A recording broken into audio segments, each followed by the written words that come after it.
at kasong kinakaharap ni Pastor Apollo C. Kibuloy ngayon, binuksan sa mga vlogger ang mga compound ng The Kingdom of Jesus Christ, the name above every name, upang mabigyan sila ng pagkakataon na magsuri ng personal tungkol daming sa mga vlogger, issue.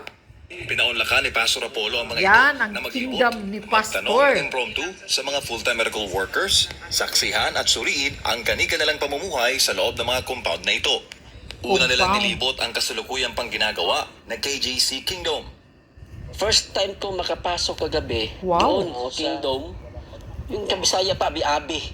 No, yung Ay, banat bay. pag-welcome, pag-salubong sa amin ng mga Ang tao. dami ang laki ng theater. Itong mga taong ito, mabubuti. So Dabos, ito, dada, ang andyan. mga itinuro sa kanila ni Pastor.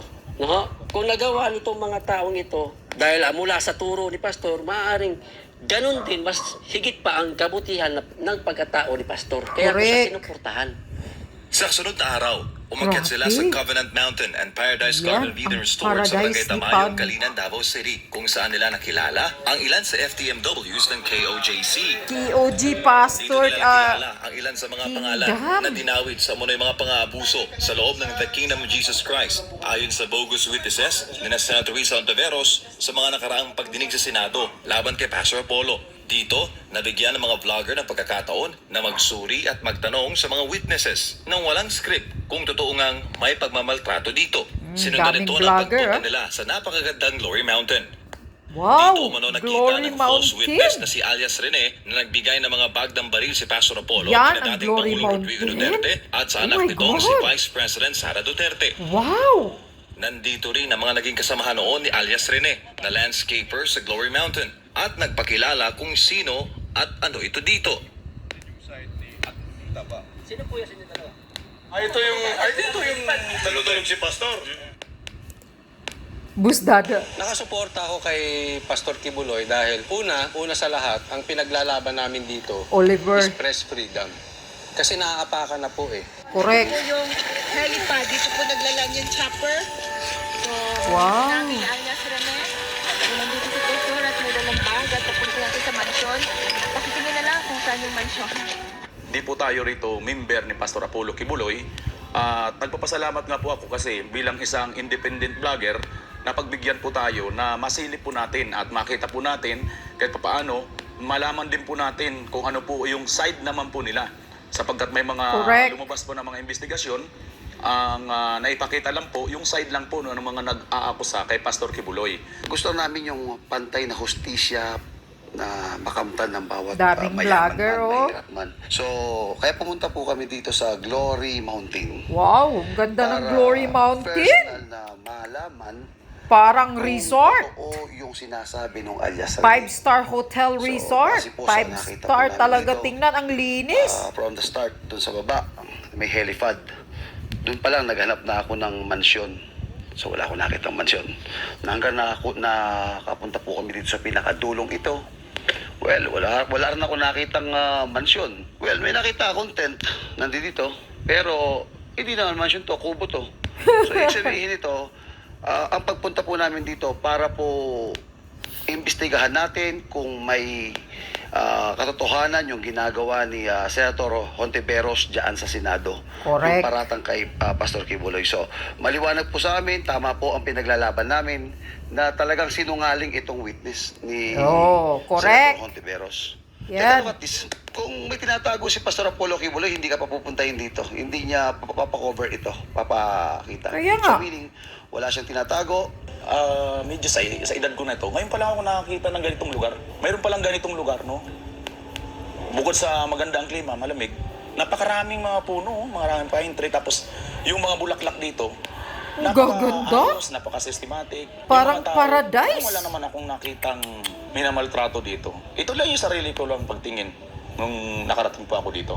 No holds barred din na sinagot ni Pastor Apollo ang kani-kanilang mga katanungan kasama si dating Pangulong Rodrigo Duterte. Ang vlogger na si Lord Byron Cristobal o mas kilala bilang Banatbay na hayagan noong naging kritiko ni Pastor Apollo ay ang siyang pinakauna nag-post sa social media hinggil sa pagkikita nila ng butihing pastor.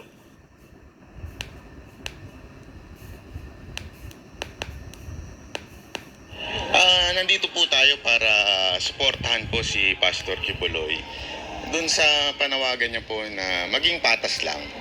Ang atin naman po hindi natin sinasabi na si Pastor Kibuloy ay walang kasalanan o di kaya may kasalanan. Ang importante po patas. Actually, alam Correct. niyo, nung tinitimbang ko nga yung dahilan kung ba tayo sumuporta dito, alam niyo, sapat na po para sa akin, yung tulad din po na sinabi ni Senator Robin, yung kanya pinaglalaban tungkol ho sa ating mga rebelde.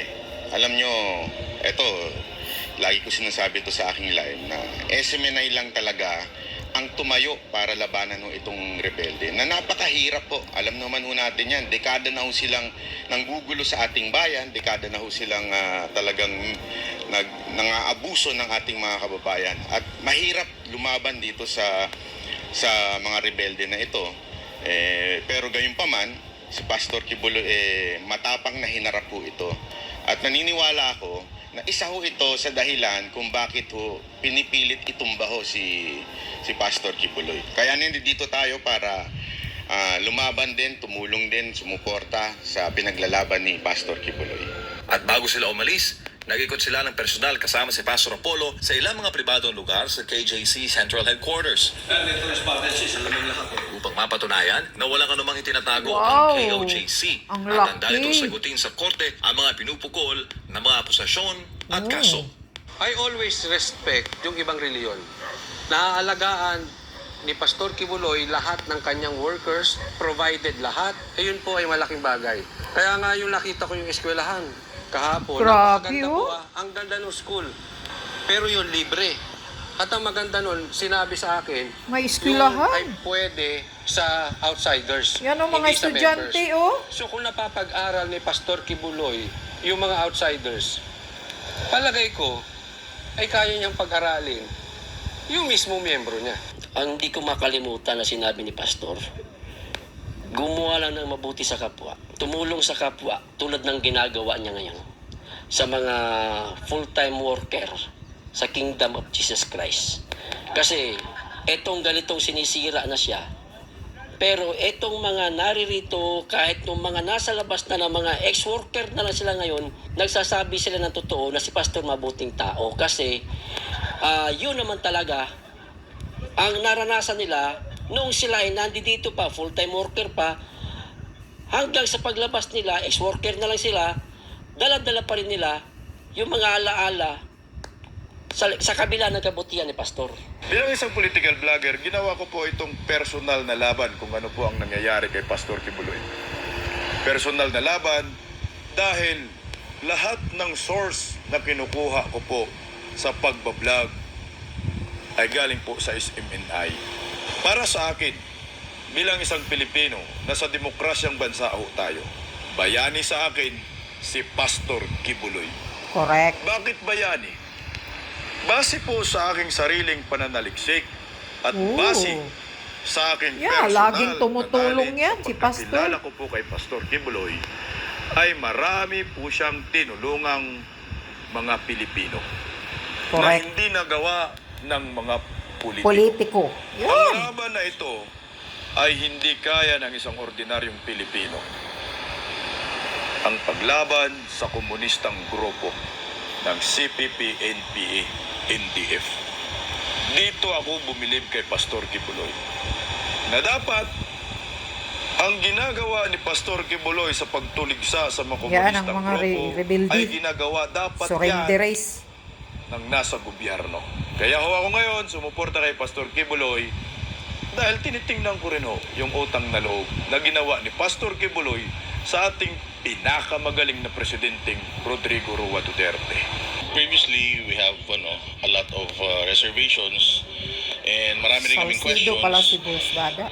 As well as yung mga viewers namin regarding yung leadership ni Pastor and the church and yung community. Oh, si Badoy. So, pagpunta namin dito, even if meron kami mga negative mga statements before kay Pastor, ang pinakagusto kong ginawa niya is instead of answering those dun sa mode na ginagawa namin, Ang laki ng which theater is ni vlogging Pastor, or oh, sa in Kingdom. video, pinapunta niya kami dito, invited us here para ma-experience namin, makita namin sa mga sarili namin etong kung gaano ka organized Oh, and ang gaano ganda. kaganda and ka-respectable itong Kingdom of Jesus Christ. Marami kaming mga tanong, informations na nag-gather, yung mga halos lahat ng mga questions ko personally and yung mga viewers ko, masasagot ko na. Para sa Diyos sa Pilipinas kong mahal, MJ Mondihan.